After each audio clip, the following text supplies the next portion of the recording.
নমস্কার বন্ধুরা, পিঙ্কি ভিলেজ কিচেনে আপনাদের সবাইকে স্বাগত জানাই। আশা করি আপনারা সবাই ভালো আছেন এবং সুস্থ আছেন। আজকে নতুন একটি রেসিপির ভিডিও নিয়ে আমি হাজির হয়ে গেছি। বন্ধুরা, এখানে আমি দুটো ইলিশ মাছ নিয়েছি আর এই ইলিশ মাছ দিয়ে আজকে বানাবো সর্ষে ইলিশ। তাহলে বন্ধুরা, কিভাবে আমি সর্ষে ইলিশটা বানাবো আপনারা প্রথম থেকে শেষ পর্যন্ত পুরো রেসিপির ভিডিওটা দেখতে থাকুন। আশা করছি এই রেসিপিটা আপনাদের ভীষণ ভালো লাগবে। এখন আমি যাচ্ছি রান্নাঘরে, আপনারাও আমার সঙ্গে আছেন রান্নাঘরে। এখন যাই রান্না করি।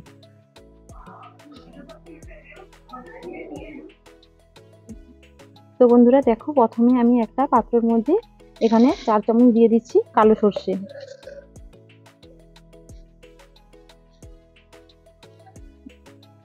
2 চামচ দিয়ে দিচ্ছি সাদা সর্ষে, দিয়ে দিচ্ছি 3 চামচ পোস্ত,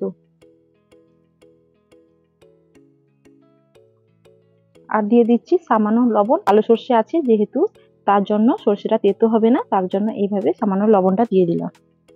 আর দিয়ে দিচ্ছি 6টি কাঁচা লঙ্কা, 1 চামচ সর্ষের তেল। এবার জল দিয়ে ভিজিয়ে রাখবো 10 মিনিট।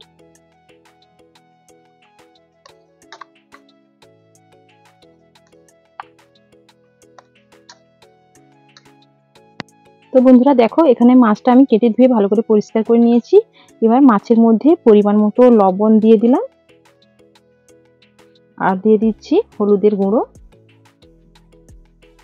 আর মাছটাকে ভালো করে মাখিয়ে নেওয়ার জন্য উপর থেকে দিয়ে দিচ্ছি কাঁচা সর্ষের তেল।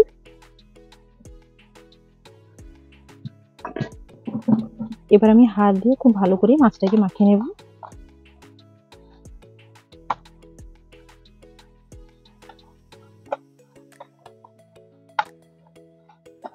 এবার দেখো, মাছটা বেশ ভালো করে মাখিয়ে নিয়েছি লবণ আর হলুদ। বন্ধুরা দেখো, এখানে আমি যে মশলাগুলো ভিজিয়ে রেখে দিয়েছিলাম এগুলো ভিজে গেছে। এবার আমি এই মিক্সির কৌটোর মধ্যে ঢেলে মশলাটাকে মিহি করে বেশ ভালো করে বেটে নেব।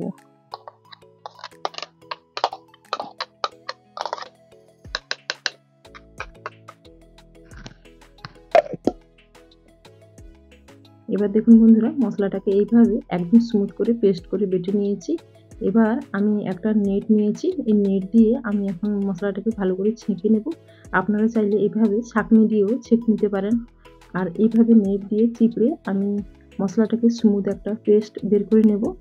আর এই যে খোসাটা থাকবে, যে খোসাটা ছাঁকার পরে এই খোসাটা কিন্তু ফেলে দিতে হবে।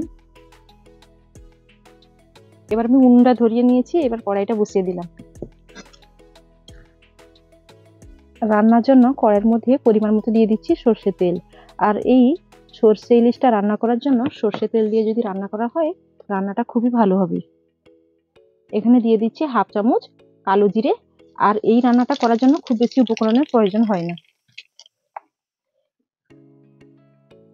এখানে আমি দিয়ে দিচ্ছি 1/2 চামচ হলুদ গুঁড়ো।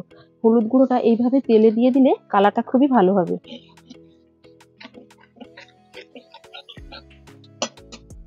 এবার এই পেস্টটা আমি এর মধ্যে দিয়ে দিচ্ছি।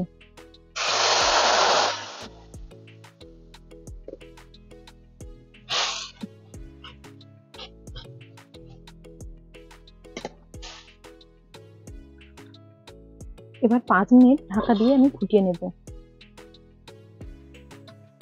5 মিনিট পর ঢাকনাটা খুলে নিচ্ছি।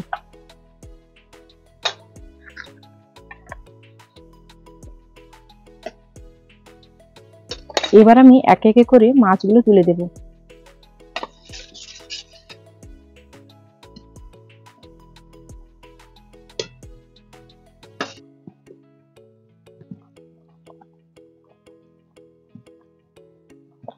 খুন্তি দিয়ে একটু হালকা হাতে মাছগুলো নাড়িয়ে দিলাম।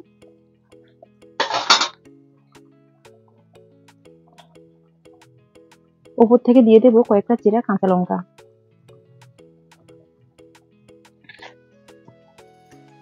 মাছে লবণ মাখানো আছে, আর এখন সামান্য পরিমাণে আর একটু লবণটা দিয়ে দিলাম।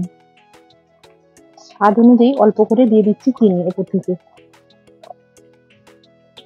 খুন্তি দিয়ে একটুখানি নাড়িয়ে দিলাম।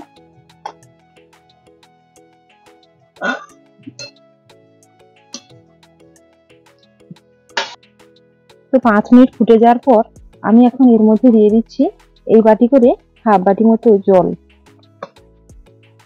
খুব বেশি এখানে জল লাগবে না, একটু গ্রেভি গ্রেভি ভাব হবে এই সরষে ইলিশটা।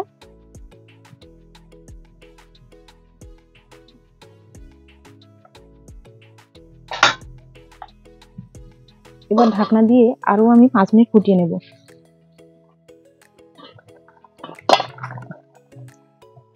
এবার আমি খুন্তি দিয়ে মাছগুলোকে এক পিঠ করে উল্টে দেব এইভাবে।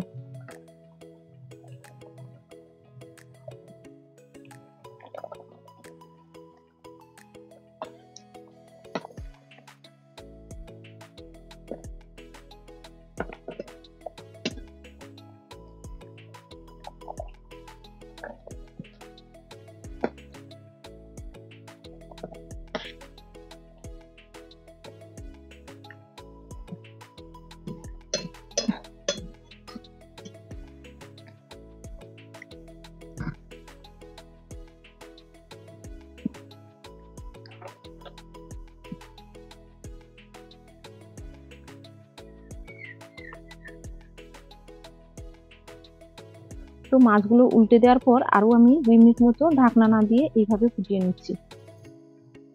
এবার বন্ধুরা রান্না কিন্তু একদম কমপ্লিট হয়ে গেছে। এবার উনুন থেকে কড়াইটা নামিয়ে নেব। দেখুন এইভাবে রান্নাটা হয়ে গেছে। আর গ্রেভিটা কিন্তু এইভাবে মাখো মাখো টাইপের থাকবে। আর এই গ্রেভি দিয়ে আর ইলিশ মাছটা দিয়ে ভাত খেতে যা লাগবে না বন্ধুরা, দারুণ লাগবে খেতে।